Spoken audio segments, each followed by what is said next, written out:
কারোর সাথে কম্পেয়ার করবেন না। ও এ প্লাস পাইছে, ও সফল হয়েছে, ওর চাকচিক্য, ওইটা দেখেই হ্যাপি হবেন না। এই চাকচিক্যটাই তার পুরো লাইফ না। মানুষ যেটা শেয়ার করে ফেসবুকে, এটা হচ্ছে রিল। লাইফের কি রিল বুঝেন তো না? সবাই বুঝে মাশাআল্লাহ। Highlighted reel. আপনি কি মনে করছেন এই যে রিলের মধ্যে যতটুক দেখছেন এটা পুরোটাই ওর লাইফ? না রে ভাই, ওরও অনেক কষ্ট আছে, ওরও অনেক ব্যর্থতা আছে, ফেলিওর আছে, ওইটা ও ঢেকে রাখে, ওটা তো প্রকাশ করে না।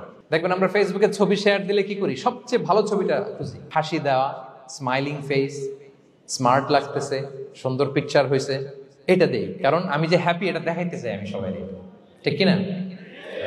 তার মানে আমার দুঃখের অংশটা তো আমি শেয়ার করি না।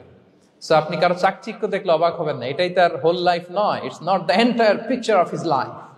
এটা হচ্ছে হাইলাইটেড রিল। এটা কি? সবাই বলেন এটা কি? সো কখনো কম্পিট করবেন না অন্যের সাথে। তাহলে কার সাথে কম্পিট করবেন? Compete with yourself.